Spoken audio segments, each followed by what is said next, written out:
kick off. You can kick off right away. Okay, all right, all right, all right. Good evening to everyone here. It's a pleasure to share with this class today. We're going to talk about AI strategy for business, and I'll try to make it as practical as possible. Thank you, David, for the opportunity. So I think I like to be very practical with how we speak about AI strategy for business.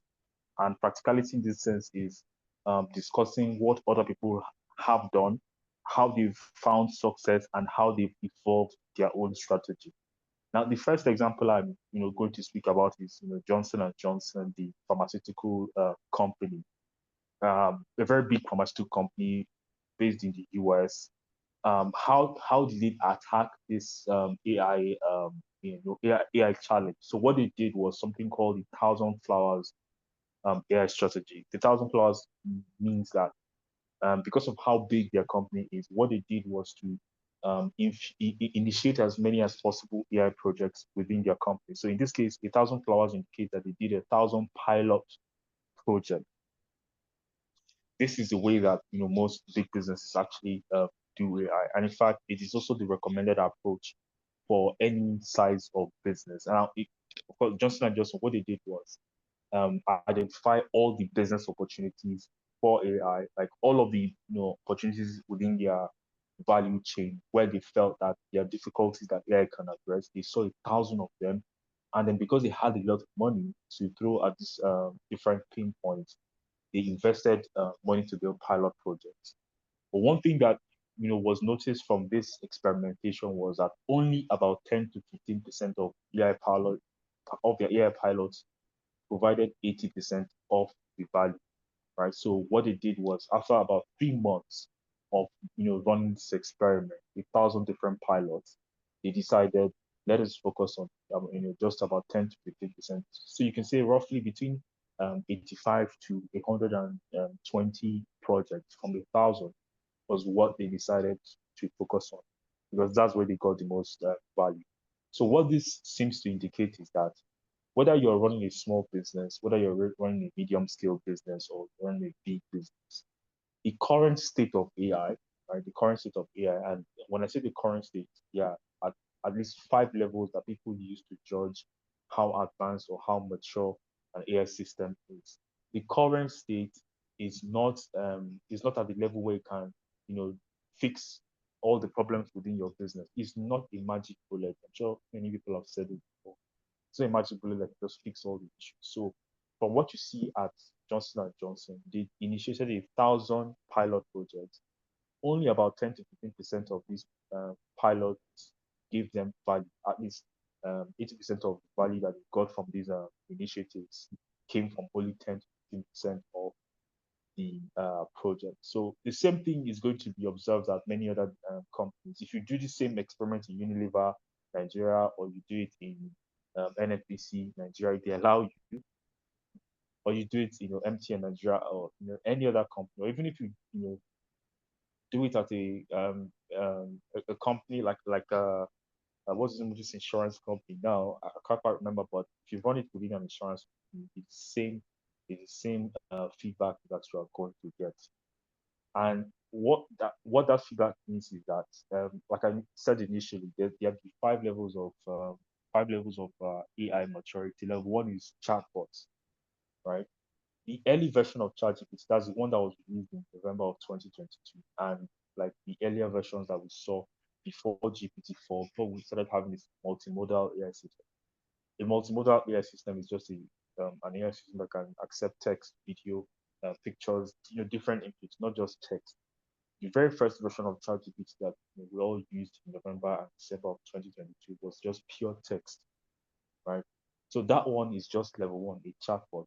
Then at level two, you have something called reasoners, right? So the reason why DeepSeek from China went viral in February of this year because of that thing that it does when it's thinking about the prompt you've given. So you give it a problem, it thinks step by step about what you have given to it, and then gives you an output, right? That's called reasoning in the AI world. So level two is reasoning, and you have DeepSeek, the R1, you have the O1, the O1 model from OpenAI, the O3 model from OpenAI, O4 mini. All of those models are reasoning models. The reason they are called reasoning models is because they think about, well, in the AI terminology, they think about whatever challenge you give to them and then give you an output. And also because the labs claim that these models can solve PhD level problems. So really hard problems, you are giving to them and they solve them for you. And level three, you have agents. A lot of the conversations you hear on Twitter, on X, on LinkedIn, and Facebook, on Instagram, and most other social media channels are level three. Agents are systems that can take actions, different levels of action by themselves. So you have this deep research agent from Gemini, that's Google, and then you have the deep research agent from OpenAI as well. So what deep research does is that, let's say for instance, you want to research the automobile industry in Nigeria, or you want to research the AI toy market in the US. As a human being, want to look at the 50 different websites, maybe 100 different websites, or sometimes even 200 websites to collect all the different data and all the different data from these websites, right? Different data points, and then you aggregate all of them, you synthesize all of them and produce a report. But using a deep research agent from OpenAI or from Gemini, or using the deep search agent from Grok, what you simply do is that you tell this agent, I want you to, and I'm trying to do this kind of research, go and do it on my behalf, and then it goes to execute on that task. So the best form of agents that we have today are the research agents, which automate a good amount of research that people do within different job functions. Then beyond level three agents, you now have innovators, right? And then we've seen traces of AI systems that behave like this. Innovators are AI systems that can discover new knowledge outside of their training outside of their training data. So, for instance, you give it, like, let's say, a different mathematical equation, right? And then it's supposed to discover a new mathematical equation. You give it like a combination of chemicals, and it's supposed to discover a new product, right? Or if it has access to information about old materials, it's supposed to synthesize all of those different materials and come up with something new altogether. They are, well, narrow examples of systems that are already behaving like this, but it's not very widespread. Then the highest level is level five, autonomous organization, and then the expectation at that level of clear and authority that these systems would like run entire businesses by themselves. So you imagine a bank where you have different agents working in different departments, sales, marketing, finance, operations. All of these different places are fully staffed by AI agents, and then not humans are not exactly involved in this entire setup. So the way that if you think about AI strategy changes across all of these entire spectrum. So the way that you would try to think about a business or what a business means in at level one, that's the chatbot, is different from what businesses mean at level two, where you have listeners, and it's also different from what a business is at level three, where you have agents. It's also different from what a business is at level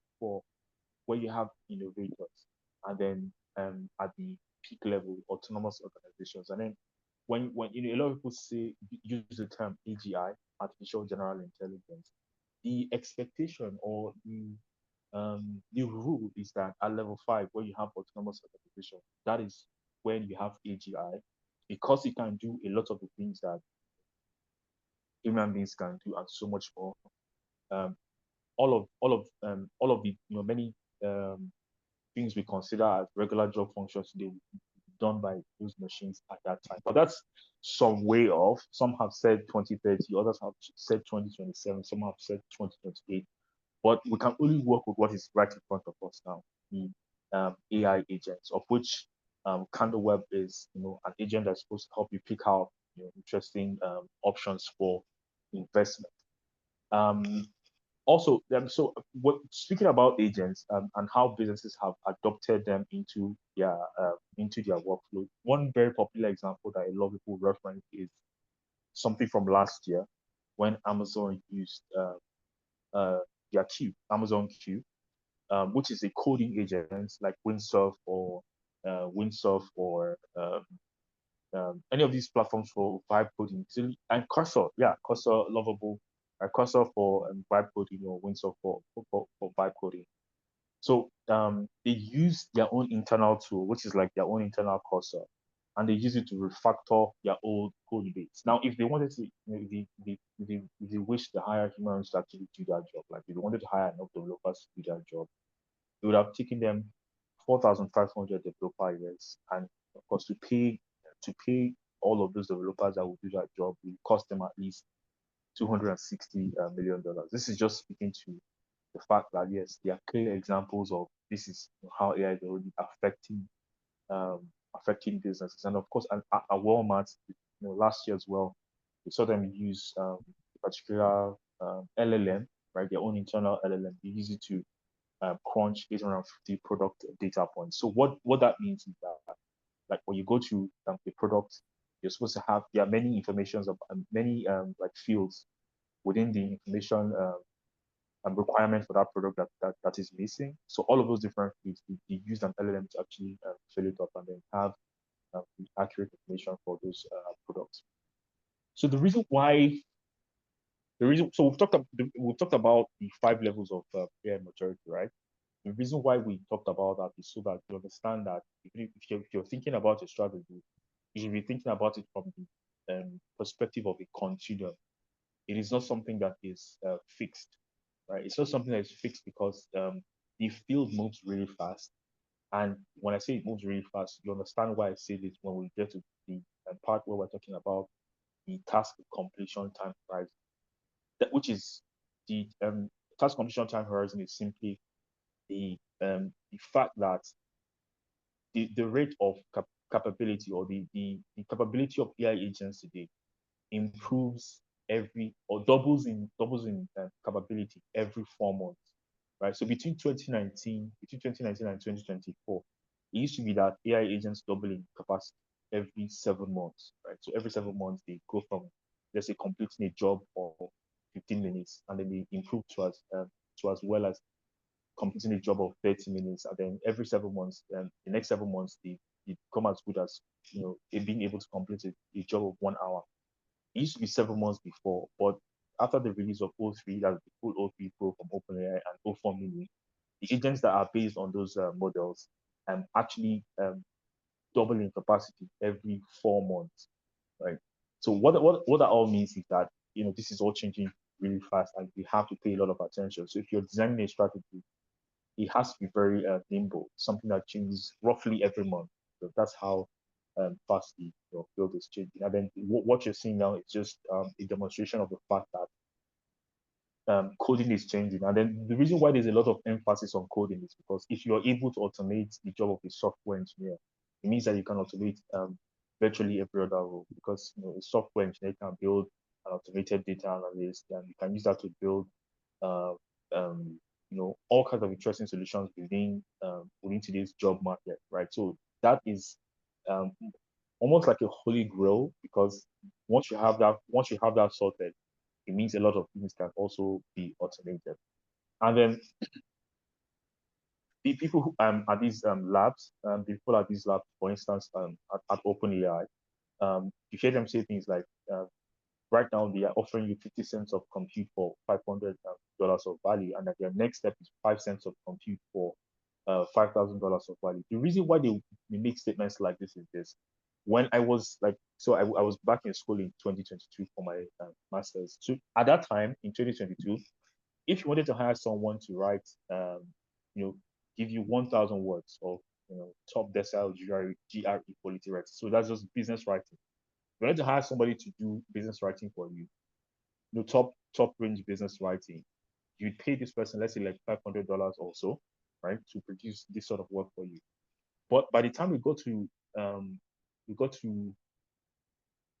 April, no, March. By the time we got to March 2023, GPT-4 was released, and what happened was the cost of that same business writing, that top decile GRE quality, right, it crashed from $500, right, for 1,000 words, all the way down to $0.1.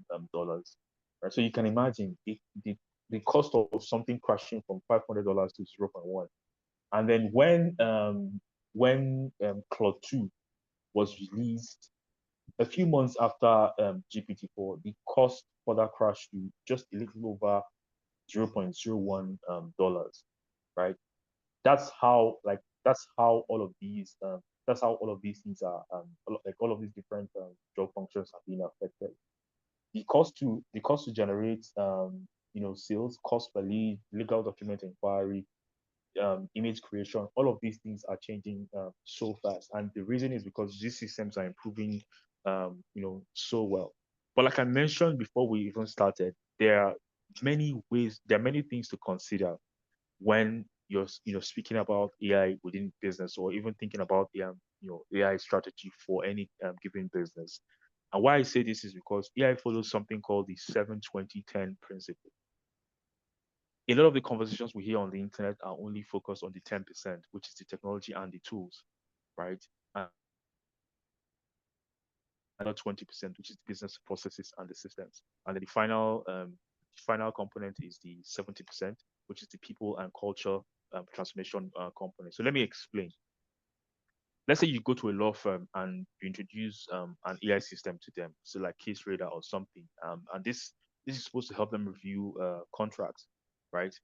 The tool can flag issues fast. So it's just that this is the tool component now, which is the 10%. And then the processes can shift to prioritizing flagged cases. So instead of the humans actually, you know, flagging, whatever issues there are within this contract, the AI does that for them. And then instead of them, focusing on doing all of the manual things, the AI also does that for them. So that's the 20%. The way they work is changing, right? But then the 70% is that the lawyers themselves may be skeptical about using that tool. And if they are skeptical, like if they are skeptical about using the tool, then you're not really going to get them to adopt this thing the way they should, right? So it's more like like the final story we're going to tell, something that happened at Harvard Medical School in 2022. You'd see how automation neglect can really affect people. So any situation, like any business at all, anywhere at all that you're deploying AI, and as long as you're giving it to humans, there's always that 70% that you have to consider, the people and cultural transformation component. We've seen it in a number of places. People are actually scared of the technology, so you have to find a way of first addressing their fears, and after doing that, then you can talk about the 20%, which is changing their processes and systems, and then the tool itself. The tool is like the simplest part of this whole thing, like the technical part, the LLM part, all of that. So that's really simple to do. The more difficult proposition when you're talking about AI within a big business or like any business at all that has a lot of people is that 20%. How do you reimagine their workflow? A lot of jobs will have to be redesigned, right? So many jobs will go away, yes, but the ones that will survive, no matter how they survive, they have to be redesigned. So which is why that 20% matters. How do you redesign the workflows? What kind of data pipelines? If it's a system that that has to improve over time, how do you build the data pipeline? How do you integrate with the systems that exist there, right? And then of course the 70% has to do with employee training, building trust, cultural shifts, and adoption, right? So that's something that is very necessary. And why how you know that this is necessary, even if our governments here are not when I say our governments, I mean like African governments, even if they are not exactly particular about providing like public AI training initiatives. If you go to some other places, like in the UAE, for instance, since 2018, they've had a plan for training, different cadres of the economy. There's a public AI training plan. There's an upskilling plan for students. There's a government training program. There's a professional upskilling opportunity, and even employment transition support. Right. So for people who are going to lose their jobs on account of all of these different technologies that are coming into the workplace, there's a plan to support them. And then in the EU, since the 2nd of February this year, it mandated that every company within the EU must provide AI upskilling training for their employees. So what it means is that you cannot operate within the EU if you don't have programs that your employees are going to enroll in and understand how AI will affect them, their present and their future, um, this year and like ongoing across the five levels of the AI maturity spectrum. So today we have AI agents. Great, the training programs are there, but soon we're going to have innovators and we're going to have autonomous organizations. How will employees fit into all of those spaces? This is why the EU AI Act mandated that most companies would actually provide training for their people. And then speaking about a framework that you can use to build your AI strategy, something that actually lasts over time.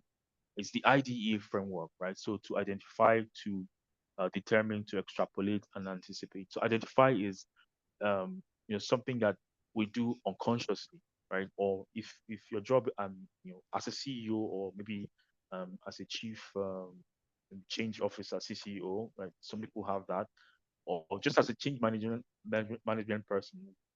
What identify means is that let's say OpenAI announced they announced when they announced their deep research agent, right? So the job of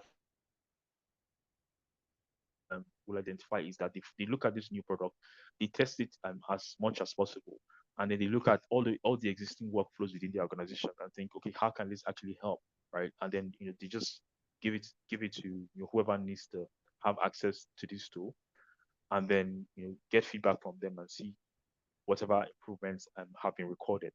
So identification is simply there are all kinds of tools that show up every day. There's this website called there's an AI for that.com, right? It's the like the biggest AI tools gallery in the world.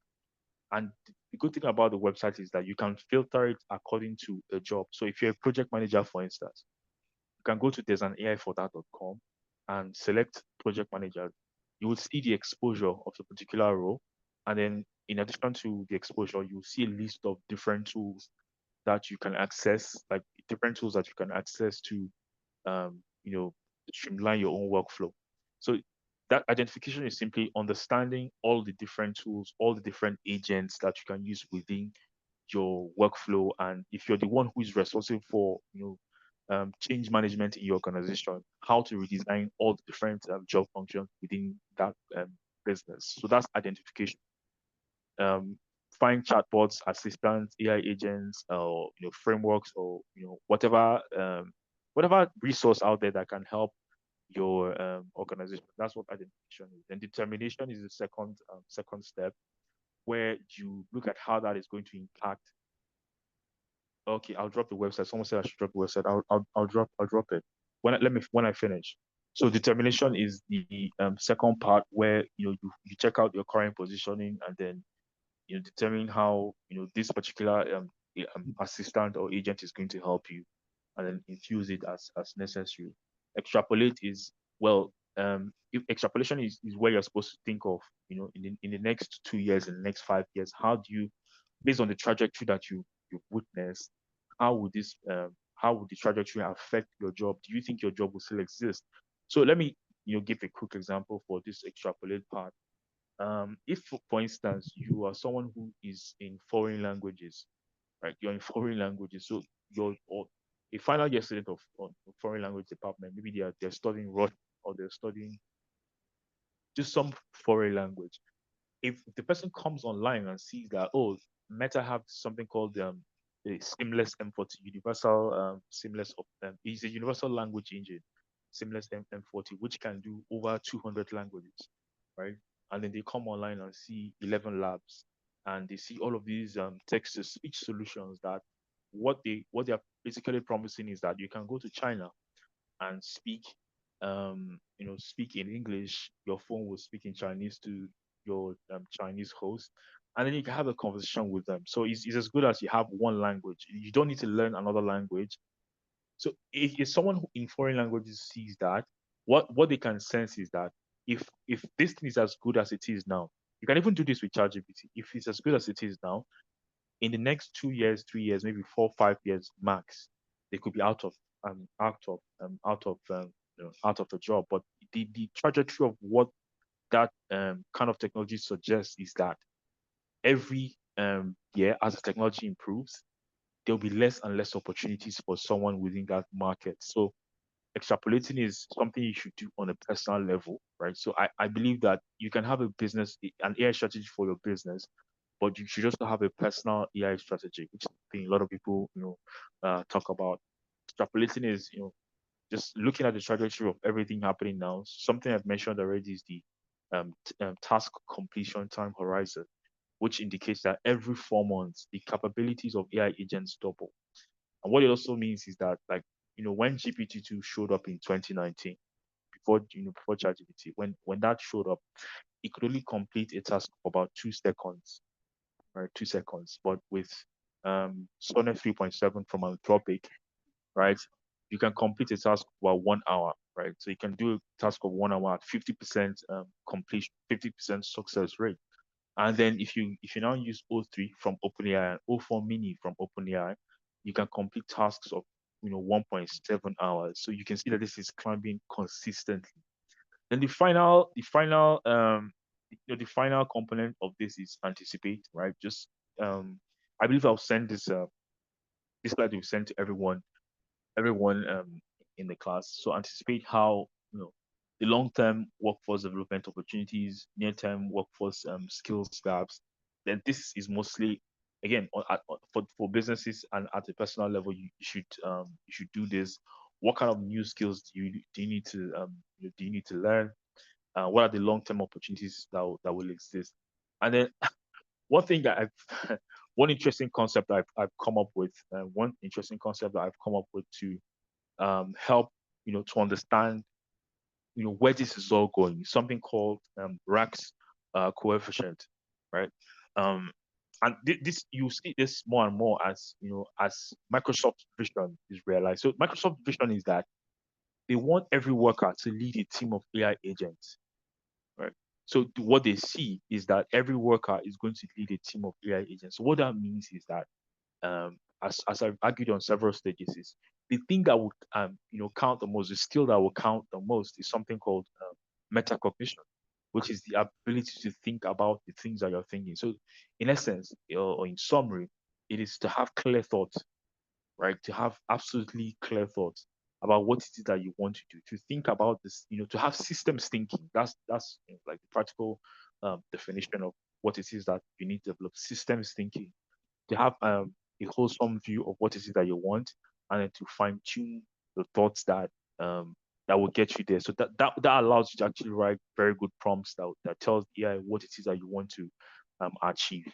So be that as it may, um, agents are coming, and some of them are already here. Well, but they're not here in the sense that you can trust an agent to just do everything for you. No, the agents that we have today are still prone to hallucination. And in fact, if you are deploying an AI agent within a business, the advice is still that you give it to a subject matter expert, right? So, for instance, if you have an accounting agent, the person who should work with that accounting agent is a human accountant who has a lot of experience in accounting. So when they see an output from that agent that is in line or out of line with expectations within your business or within accounting, they can tell for a fact that this is acceptable or not acceptable. But if you give an accounting agent to, let's say, a project manager, and it tells them, it recommends something to them, they don't have the subject matter expertise to actually vet if they should go with whatever the agent has told them or not. So Rack's coefficient in summary is similar to Dunbar's number. Dunbar's number says that the, the the number of people that anybody can have, any human being can have, any normal healthy human being can have meaningful contact with is about 150 people.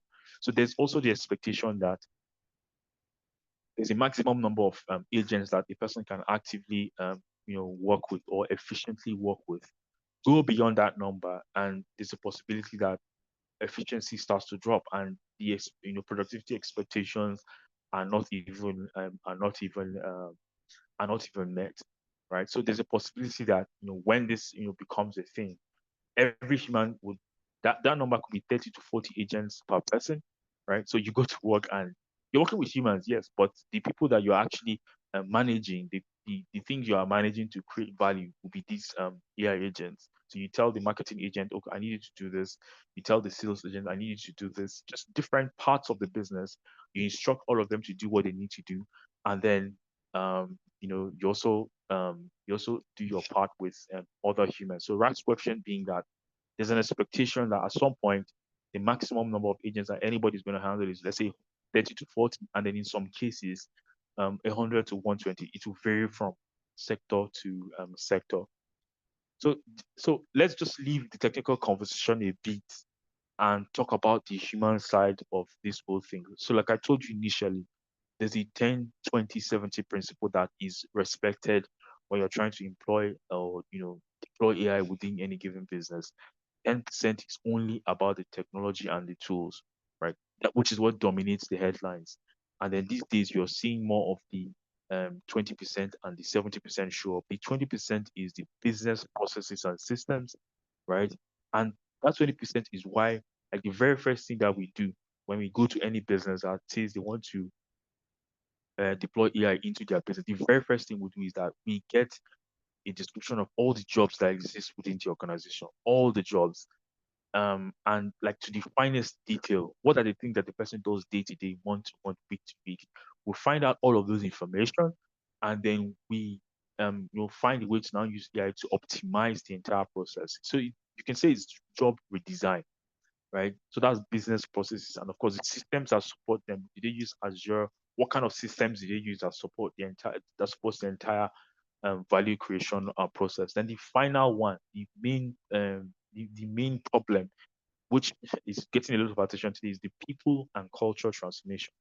So, like I said, if you're introducing any agent or any kind of solution to a people, and they do not trust that solution, chances are that the expectation that you have for deploying it is not going to work. I started with the story of Johnson and Johnson. So the very first thing that they did at Johnson and Johnson is to provide some form of AI literacy to their employees. And the reason why they had to do that is so that they assure them that, look, we're trying to augment you. We don't want to replace you, right? Because the fear, like the fear everyone, a lot of people have, not everyone, all right. The fear a lot of people have is that once their CEO starts to talk about AI, it means that he's looking to cut down um, headcount. But that should not be the case at all. So what this means is that there's a human component. So when you're talking about people and cultural transformation, there's something that we used to have this conversation. The being so it's the five pillars of the inner development goals, right? And the reason why this conversation must be had, like why every company must talk about this, is because we are marching towards a time when technical skills are going to be eclipsed, right? What that means is, so I saw a very interesting example that I'm going to share with you now. I'm taking us back to the technical side of things. Um, Google, they introduced Gemini. They introduced Gemini inside Google Colab. So Google Colab is a tool that data scientists use for synthesizing large data sets, right? So they introduced it in that tool. And what I noticed was that you can load 100,000 rows of data into Google Colab and then ask Gemini to do the analysis of the entire data set. So what some data analysis for. So the thing where you do exploratory data analysis, you clean the data set, you do all of those different things. All of those things that used to be done by humans before, the AI agent can do it, right? And it can do it for 100,000 rows. So it's a big data set. Now, if you wanted to hire a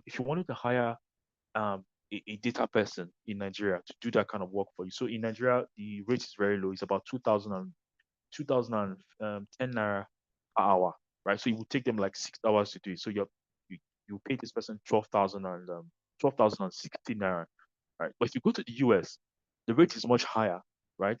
So you'll be paying this person um close to 500, just no, above $500. That's how much we're paying someone in the US to do that same kind of task for you, right? So 100,000 rows of data, analyze it and give them insights. So you pay them over $500. If you go to Germany, you're paying them over 400 euros. So if you go to different parts of the EU, you're paying them, well, compared to the Nigerian amount, you're paying them a lot of money. But guess what? That same task can be done with Gemini in Google Colab for less than $0.1. I say $0.1 because it's free. And well, the 0.1 is where just accounting for the fact that you have to spend data and human effort actually doing this thing. So like you saw with the cost of GRE quality writing falling from $500 to $0.1 in data analysis, there are many tools that are showing up today that the things that they can do is something that you will need to spend $500, $1,000 to do before now. So when I say when technical skills are eclipsing, humanity will matter more, is what are the skills that employers of the future, and what are the things that we should develop so that when technical skills are abundant, we will stand out. So which is why we're having this conversation about being, thinking, relating, collaborating, and acting. So it's called the inner development goals. There are 23 sub goals within them. And I mean, there are different ways of paying attention to all of these different things so that your humanity is, up there with, everyone else. So one thing I must say is that it may look like from the conversation we're having so far that we're looking at a world where everyone is going to be replaced and the machines will have all the jobs.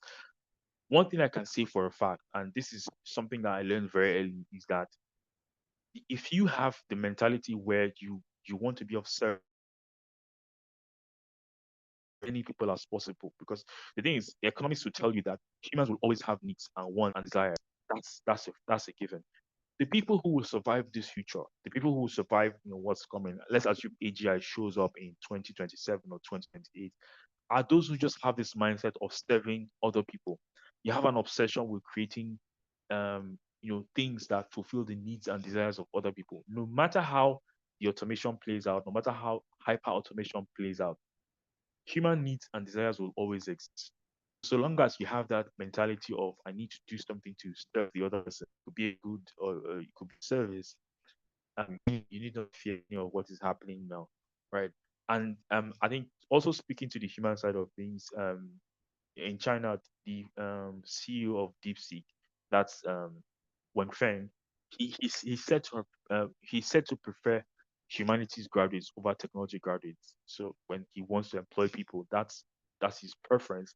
And the reason why that is because, like I said, AI is not just a technology challenge, right? It's not just a technology challenge. There's a human side to it. There's a psychology side to it. There's a cognitive side to it. In fact, recently, I will share this article as well. I hope as many of you, get to read it. I wrote about the cognitive side of AI, which points to the fact that the printing press is, the printing press is like the original revolution because what that did for humanity is that it allowed us to write books, like lots and lots of books. And then those books help to develop a part of the human brain called the prefrontal cortex. So in some sense, you can say that the way a muscle, the way labor is to the human muscle. So like if you do things, if you use your hands to do things, if you lift or you go to the gym, your muscles grow, right? So that's what books did to the human brain, right? So, in the same sense that books improve the part of the human brain called the prefrontal cortex, it is also going to. Oh,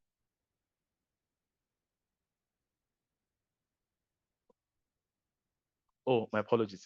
In the same sense that books affected or developed a part of the human brain called the prefrontal cortex, we're going to be training ourselves. We're going to be training a lot of people for a new set of skills. So metacognition, which I already mentioned, thinking about what you're thinking about, right?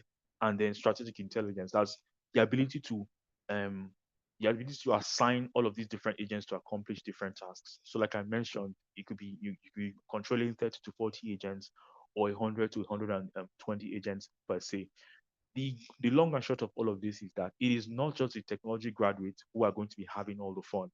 In fact, the reason why when Frank prefers humanities graduates is because that people and culture component of AI, they are the ones who understand it best because they understand human nature. So if you're a person who is very, I wouldn't say touchy feely per se, but you understand people and can relate with people, there's a lot of things that you can do within uh, the AI space. And then this just so I spoke about I mentioned this a lot, which is the task completion time horizon. Every it used to be that every 7 months, like it used to be that every 7 months, the length of task that AIs can do doubles. But the case is now that every 4 months, the doubling is happening, which means one thing, that the acceleration just got a lot faster. So when this graph was from March 22, right? This happened. This particular one you're looking at was released March 22, and then the one that you're looking at was released March 28. So just 6 days apart, they did the recalibration and found out that it's no longer 7 months; it's now every 4 months. So what you can expect is that by this we're in May, so June, July, August, September. By September of this year, the length of tasks that AI agents can do will be 3.4 hours, right? Which is, you can say, effectively half of a workday. You can give them half of a workday worth of tasks, and they will accomplish it um, you know, within a couple of seconds, which is a big deal, right? But be that as it may, one thing that I also want to talk about is the fact that of all the jobs we have today, if you look at all the jobs that we do today, 10% of them did not exist in the year 2000, right? And then today you have things like, I mean, these are roles that are showing up: AI ethics consultant, machine learning engineer, AI human interaction designer. These are all roles that are going to show up. And speaking about AI ethics, I don't know how many of you saw the story, but in Australia, a radio station for 6 months, they used an AI voice, right, in their program, and they didn't let anybody know that that was an AI voice. So for over 6 months, they used this within, um, you know, within their radio program, and they were eventually called, and then people, complained and said, "Look, they should have let us know. You should have let us know that that was not a human voice."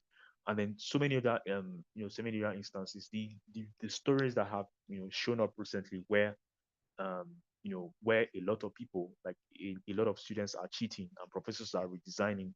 That's all within the field of AI ethics. And another very big problem within AI ethics that I've seen recently is called something called influence as a service operations. So they are bad actors, and what they do is that because AI systems are superhuman at persuasion, they use these systems to try to get people to change their mind about different political topics, about the one Israel Gaza conflict, the one Ukraine, and all kinds of other touchy subjects. So the long and short of this is that there are many roles that are showing up. Like I've tried to tell you, there's the there's a 10 20 70 principle that has been observed here.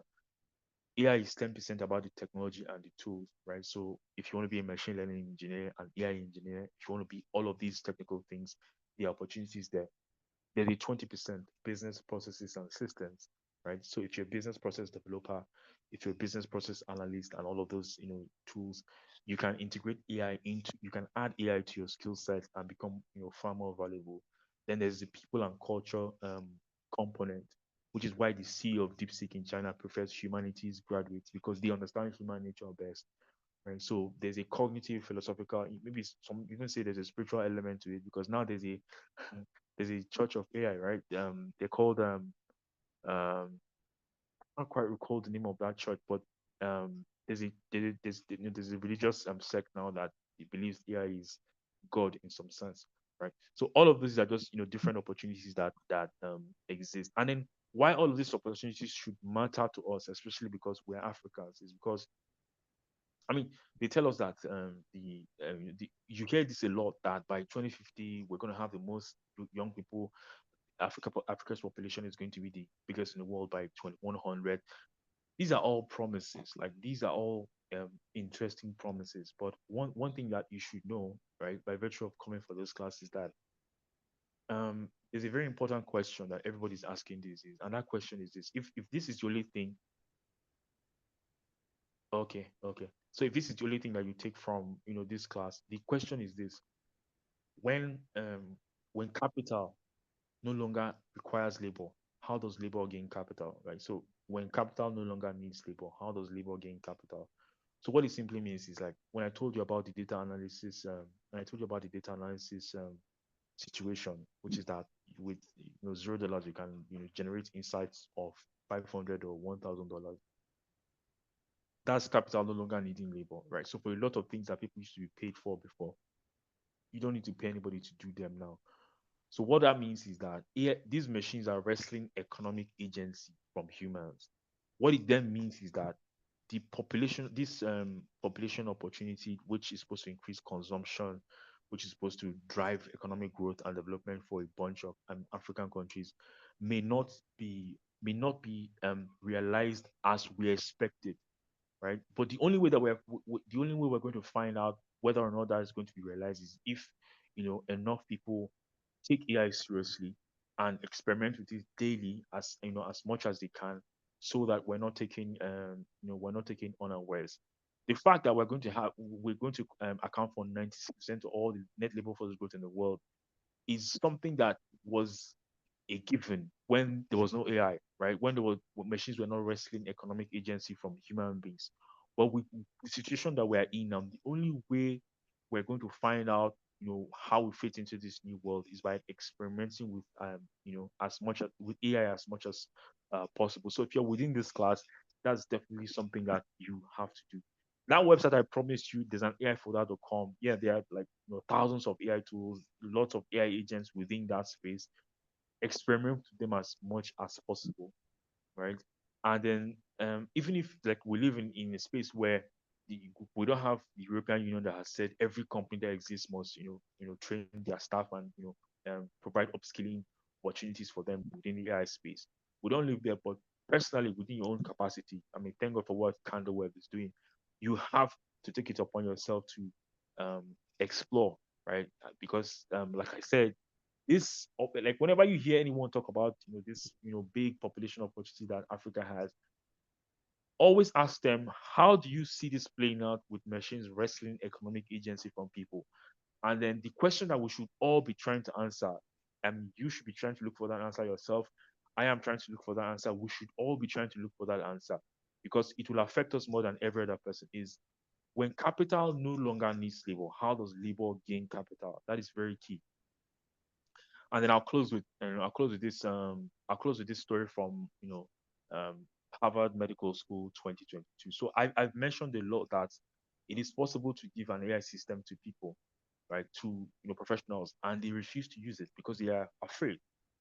Now we saw this in 2022, not exactly in 2022, but the research was reported in it was reported in 2023, like July 2022 was when this was reported.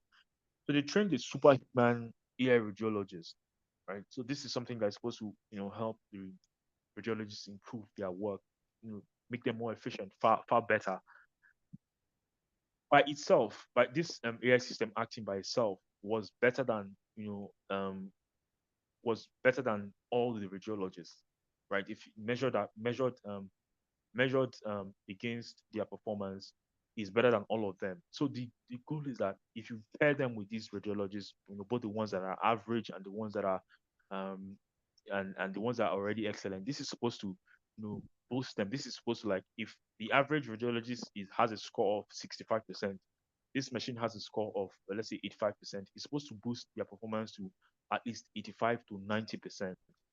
What they observed was that these people refused to use the technology, and they refused to use it because in some sense, they felt afraid, right? They were afraid of the technology. So the way to solve that sort of problem is what was done, what the solution that they proposed, which was that they announced a dual degree in medicine and AI, and this is how it's going to be for every profession, right? Um, it's like electricity. So like this whole thing like electricity, but in this sense, electricity is something that is now in the background. We don't think, well, unfortunately in Nigeria, we still have to think about lights because we're reminded that we don't have constant power every now and then. But in a country where electricity is always there, you don't think about it. Like whenever you put on your bulb, you expect that the bulb is going to come on, right? So that's exactly where this is, where this is all going. Every degree program, um, at least they're all going to be reimagined, but every profession going into the future is going to be AI native. It will just be there, and we don't even have to think or talk about it as much as we're doing now, right? So And then the way they did it was, and which is what the EU has advised every company to do, is the way you stop people from being afraid of technology and from using it the way they ought to use it is by training them. Right. In this case, now the University of Texas at San Antonio decided their medicine program is going to be AI integrated. Right. So be that as it may, we saw that they're also, like, especially within the medical space, some states, a lot of states in the US have actually banned the use of AI in reviewing medical claims. And this is because in many cases they've seen that it it raises a lot of false flags, and then just you know produces results that are not exactly as intended. When I say as not as intended, I mean hurtful against humans, right? So as much as the technology is fantastic, and people are the advice is to train people, the warning is still that these systems are not perfect yet, right? Even if we're at the level of agents, and then we're expected to be at the level of innovators and autonomous organizations at some point, these systems are not perfect. And then the best way to still use it is to ensure that you have subject matter expertise in the particular system or in the particular value chain that you're trying to use that AI in. So what that means is that if you are an accountant and you've practiced for some time, you have subject matter expertise in accounting. So if you're using, let's say, Times AI from Adams, from it's an accounting agent from Times AI. If you're using that to do your work, if it tells you that the from this financial statement is recommending that is recommending it thinks that this Sharp ratio is good enough for you to make some kind of investment, then you understand what is actually being said, right? Because you know how to read the financial statement, and all everything that the agent is trying to tell you. So that has been my presentation. I mean, David mentioned that we have a program which is ranked, which is ranked #1 in the world. Yes, that's something I'm very proud of. Yeah, so that is something that we are actively promoting, right? And actively promoting, like every other time. Whenever I get the chance to talk about it, I talk about it. So I think I'll also drop the link. Someone asked for there's an AI for that website, so I'll drop the link to there's an AI for that. I also mentioned the recent article where I talked about the cognitive aspects of the AI revolution. I'm also going to drop a link to that one, and also a link to this particular program. So I must say at this point, thank you very much for paying attention. If there are any questions, I would like to take them now, and then just let's have a conversation about all of the things that we've discussed so far. This is beautiful. Thank you so much, John. This was very, very insightful lecture. There was a whole lot to learn, and I think we have a lot of questions to go back with to ask ourselves, right? Especially the one that you said, I think the one about labor. Could you repeat that question? The one you asked about labor. Is it labor or capital? I think that labor. I think there was labor, and then there was capital in it. Isaac, please, could you unmute John?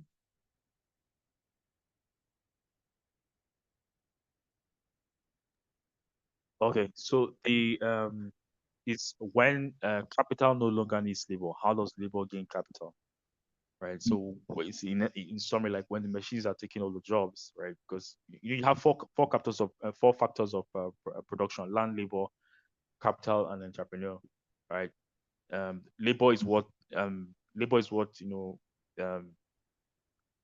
capital pays for, right? So if all of the people who have all of these factors of production no longer need workers, as many workers as today, how do the workers gain capital? Right? Gain capital. Yeah. That's a very crucial question. That's a very, very crucial question. Awesome. Thank you so much, John. This was really, really amazing. This was really amazing. For those of you that are asking for John's LinkedIn, I believe John was tagged for the post for today's lecture. Isaac, please correct me if I'm wrong, as this has been our practice.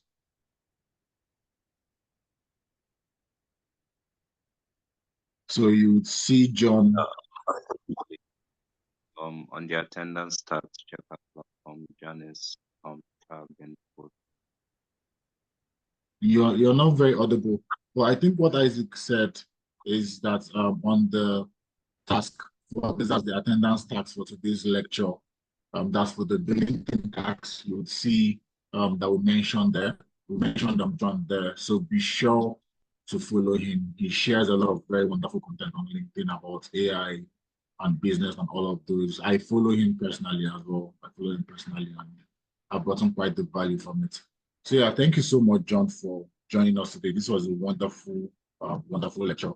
And then John also has a community, a community where they train people on AI strategy for business and the likes.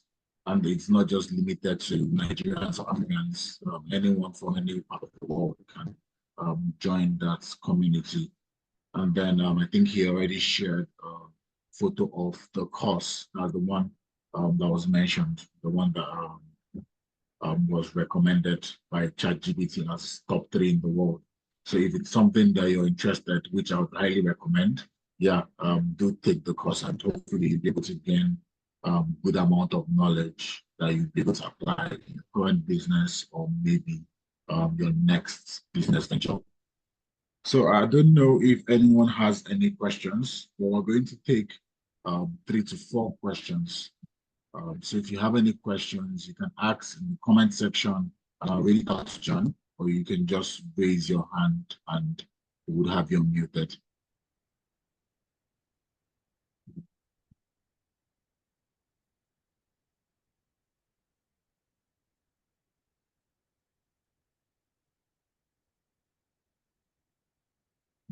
The name of this URL, the URL for this website we shared is quite funny. It literally just says what it does. There's an AI for that. Yeah, exactly. Exactly. So all the tools, all the agents, like, and like I said, the best part of it is like every job role, like literally every job role, operations, even a CEO, CFO, pretty much just you pick out the job role. It shows you all the agents, all the tools you can use within that role. They just roll with it. Awesome. So it's even we even have AI systems now for almost everything. I think even if we're not going to use any of these tools, I think it pays us for us to even take a look at them, right? So that we can see what is currently possible. Yeah, to see what is currently possible, what is happening with where we are at with this technology, that's AI, right? And if we can be here by this time, imagine what's possible in the next 5 years or more, or even less. So yeah. Exactly. Does anyone have any? Yeah. Does anyone have any questions? Does anyone have any questions before we end today's lecture? Awesome. So one of our students have their hands up. Ramachan has a question. So we'll be taking Ramachan's question. If anyone has any other questions, please raise your hand as well. Okay, we'll have Elisha as well. I think maybe 2 more hands or 1 more, and that would be it. Ramachan, good evening. Okay, welcome. Good evening, sir. Yeah, welcome. Please go ahead and ask your question. Yes, Mr. John, thank you so much for the class. It's not really a question. You were talking about people scared of AI taking over their jobs. So I just want to say, I'm actually scared because I'm a victim of it. I'm a content writer for years. Oh, wow. You understand? So when there was no ChatGPT, we used to have a lot of tasks. We used to write articles for different clients. We have like a writing company. But when ChatGPT came, some of the clients were even telling us, okay, use AI and write this article for us. And before you know, we're not having works like how it used to be, how we used to write a lot of articles for a certain company. It's not like that again. Yeah. So for me, AI has advantage and also has this disadvantage. The advantage, yes, it's here to make life easy for people, but I feel it also has like a huge disadvantage. So I just wanted, it's not like, it's just a comment. I'm not asking questions and stuff like that. I'm just trying to tell you that that it's actually scary, to be honest, because Yeah. the stuff that he's Yeah. doing, yes, like I just pray to not take over the world. That's So just what you just said. I read Mm, an article earlier. The guy was saying that exactly your example. He said that in Kenya alone, there were at least 20,000 people whose job was just write essays and do assignments for American students. But that all yes. ceased. Mm, Immediately ChatGPT came like into the, and I have friends that's their work. Like yeah, I have two people that I know that the work what they've literally used to build their life is that they do masters projects and a host of other academic things for other people, right? mm, But what we've seen with what we've seen with AI is that yes, a lot more people can now by themselves, even if it's 2 hours they spend with ChatGPT, they can produce something that is really awesome, right? And I think that I mentioned that some professors have resigned. One professor actually resigned, and then many others are complaining that this is destroying academia. The yeah. way to approach this is just to create something, to create school systems that are much more participatory. So the Americans are complaining that AI is destroying the academia, but if you go to Denmark, for instance, it is not the case. Mm, It hasn't affected them as much because the way they organize school in Denmark is very different. They do a lot of in-class debates, essay writing, and other mm, activities that reinforce whatever the students actually knows.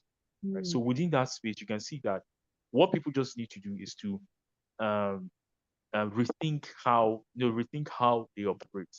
So even if, for okay. instance, like you used to write a lot of essays, and like, right now the AIs have Articles, taken over yes. Mm, articles. There are other forms of AI, like many other forms of AI that are showing up. Um, Last night I saw an AI generated video of R. Kelly and Rihanna. I mean, they would mm, never collaborate or anything. That video has done 300 mm, over 323,000 views as of time I checked it last night, right? mm. The Yeah, guy who did it music. simply went to Suno. Yeah, Mm, simply went to Suno. Suno is a form mm, of AI, and he generated the song, right? So you can mm, generate a 3 minute song, and then he generated the song, and then he used the Kling or some other text to video AI to generate the video that he used to attach as a music video. The song is titled God Protect Ibrahim Traore. Very funny song. So yeah. what I'm trying to say is this: Mm, even if text, even if text is no longer like giving you the opportunity that it used to give, there are many other tools that are showing up, and what you just have to show is just enough interest, enough curiosity. mm, Experiment with these new things that are showing up, and you never know, what you're going to produce, right? So what I would encourage you to do is that website I shared with you. mm. There's an AI for dance.com. I've already dropped it within the chat. Okay. Go on there and just find anyhow that you can be creative, creative with the tools on there. Just find something that could work for you. Then another tool that I think that you should check out, maybe can provide you some form of economic agency, is um Fix. Hold on, let me there's a Nigerian website generator. Okay. Hold on, let me just send that to you now.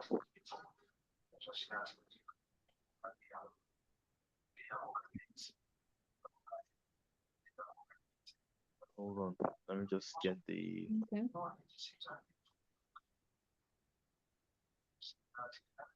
VZ VZY.io, right? So just check VZY.io. So Okay. this is an AI. This is an VZY. AI Okay. dot .io. yeah. I think Okay. it's VZ.co. VZ.co, right? So the catch is that you can go to like all the businesses that are around you. It could be a Mm, restaurant, or it could be it could be any kind of business at all around you, and then offer mm. to build them a website. You're actually generating the website. You're not building anything, right? Okay. So Okay. so right, so Mm. you build it up for them, and then yes, visit.co, and then you can just Okay. help them build the website. So in one day you can build 10 different websites, Wow. Okay. and of course find a way to just customize it so that it's something that gives them real value. So you can distinguish from one business from the other one. So Thank you, sir. and then the thing is, you may not when you start, you may not be as adept at using this VZ as you want. But that's the beauty of experimentation. So you go to VC, Okay. they're like, maybe 30 templates on there. Just play with the templates, right? Okay. And then go ahead to generate, other websites, and then you can even do maybe the first 5 websites for free. Like find the salon around you, build them a website. Okay. Their number is on Okay. there. Take pictures, put their pictures on there, and then show. I mean, they can show that to their friends, and if their friends want the same thing, and then charge them for it. Okay. Okay. Thank you, sir. All right, you're welcome. All right, great. So let's take the next question. Elisha, Isaac, please unmute Elisha. All right. Good evening, everyone. Good evening, the lecturer. Good evening, the organizers of this program. I'm glad to be here. The network cuts me off. Network cuts me up and on, but then I learn a lot this evening. Please, my question goes this way. Looking at the way things are going, AI doing a lot of things, and what we need now is some level of skills that we can use to balance the situation on ground, rather than folding our hands and look at AI coming up to replace some jobs and others. So my question is, what kind of skill can you recommend people to go into so that they can work hand in hand with this AI in order not to lose their job? Or even when they are losing their job, they have advantage of using that skill to make needs meet. So that's my question. Thank you. Okay. So I mean, it would differ. Like the response to this differs from sector to sector, right? So if let's say I'm talking to a product manager now, or a project manager, or an operations person, so the answer would depend on the skill set that the person already has, right? So there has to be like a foundational skill set, which they can then they can then build on to like find opportunities within the AI space. For me personally, the reason why I'm doing what I'm doing now is because, so first is, before I even did my MBA, I was a project manager. So I did project management within the IT space. So I mean, and the good things, I can see like where technology is heading. So in 2020 was when I decided to do my MBA, and then I did my MBA. But the MBA has a specialization in advanced in AI and automation. So a lot of the like is business we're talking about. A lot of the conversations were centered on AI and automation, right? So that gave me like some kind of head start. And then like now coming into this full time since 2022, when I've been doing this, the goal is always to have like some foundational skills, right? So if a developer, for instance, coming into AI, they are most likely going to be working with the models, like building on top of the models as AI engineers, right? Integrating into existing products and building agents, right? And then, as I've said already, the AI opportunity is very diverse in the sense that even if you're a humanities person, lawyers, for instance, philosophers, right? You need all of these people to make sense of what is going on now, right? You need all of these different roles. So it's not just the tech people who understand how to code and how to build up the technical systems. No, you need people who understand how human beings make decisions. You need people who understand the humanities, right? And in fact, you, I would argue, I mean, you can argue that you need people who understand traditional philosophy. So how I mean is this: in the Igbo worldview, for instance, that's in Igbo culture, there's this idea that all things are connected. So there's an interconnectedness of all things that you find within Igbo cosmology, right? What it means is that if you now look at the new philosophies that people are propounding, like quantum information panpsychism. It's a new philosophy that people expect will be the dominant paradigm of the AI age. What it means is that what quantum information panpsychism dictates is that humans are not just machines. We're not just machines. That fundamentally consciousness is the main thing. So consciousness is fundamental, and that we exist as a field, right? And that space-time, like the space-time that we observe, the physical world exists within this field. And that when we observe something, that's when it exists in the state in which it does. In essence, a human being is different from a machine. So no matter how advanced AGI, like artificial general intelligence or artificial super intelligence, no matter how good these systems get, we will always be superior because we are different and unique from these systems. So the people who are propounding this philosophy and offering it to society as something that is going to be what would differentiate us from machines, when we have machines that can do everything we can do better than us, they are very important for the AI age, and they are not scientists per se. They're mostly philosophers, right? And the reason why they are necessary is because every time that you have every time you have a technology revolution, right, you always need philosophers to help people make sense of the new world that is the new world that is before us. So in summary of this answer, what I'm saying is that the response or the way that you prepare for what is coming depends on what you're doing now. But for you to prepare, you need to understand something, that it is not just the technical people who will be in demand. The people who understand human beings will also be in demand. Like I said during the lecture, when technical skills are eclipsed, humanity will matter more than ever, right? So it depends on where you are. If anything, what I would advise is, I showed you this graph. Let me show you that graph again. So just pay a lot of attention to it. Where's that document? Hold on. I believe David will send this to everyone that is in this class. So there's that graph where I showed you the 5 pillars of the inner development goals. Pay a lot of attention to that. Yeah, this particular one. Being, thinking, relating, collaborating, and acting.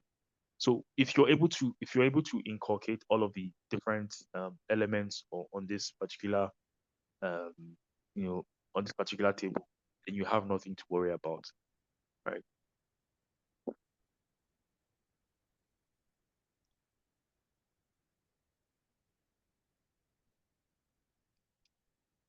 Awesome. Awesome. Does anyone have any other questions that I would like to ask? I think we'll just take one more question and that's about it.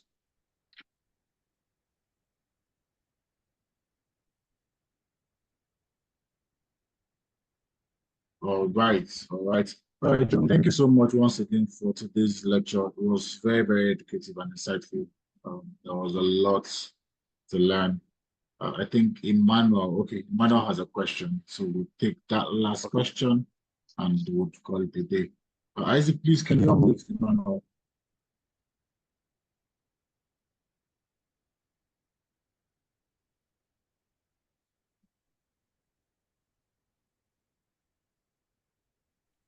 Hello. Good evening, sir. Hello. Good evening, everyone. Yeah, good evening, Emmanuel. How are you doing? I'm very well, thanks. Sorry, the network here has been having kind of like a glitch. So trying to join and to just log me off. I was not able to. I came at the ending of the meeting. Oh, so sorry about that. So sorry about that. I don't know, is there kind of like a note or something we can access after the meeting? Maybe what happened today? Oh yeah.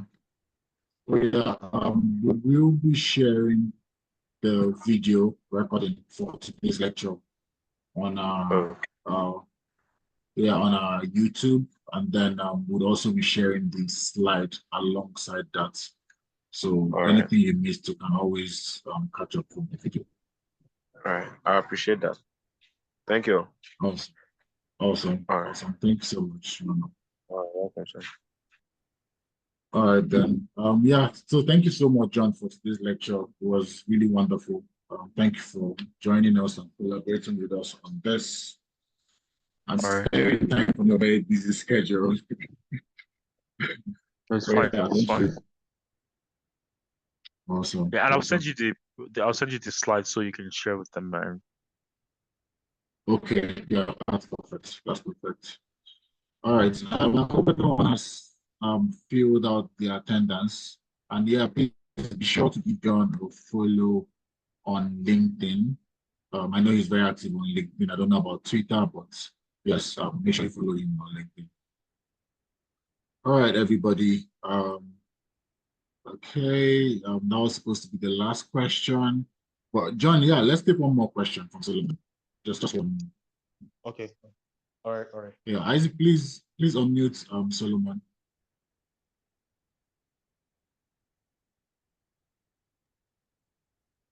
Hello, and good evening, class. Yeah, good evening, Solomon.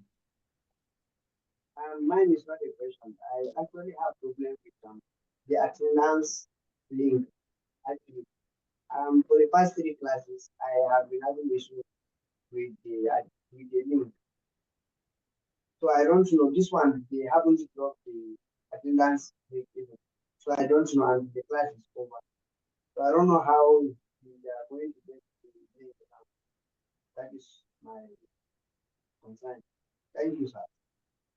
Okay, okay. All right. Solomon, are you on the WhatsApp group? Yes, sir. All right, all right. Just drop a comment about this on the WhatsApp group, and then Isaac will reach out to you, and then we'll see how we can have all of this resolved. Okay, thank you, sir. All right then. All right then. Awesome, awesome. All right. Thank you everyone to the lecture, and yeah, thank you so much, John, for such All an right. educative lecture. I'll chat with you, and then I'll share the document with everyone once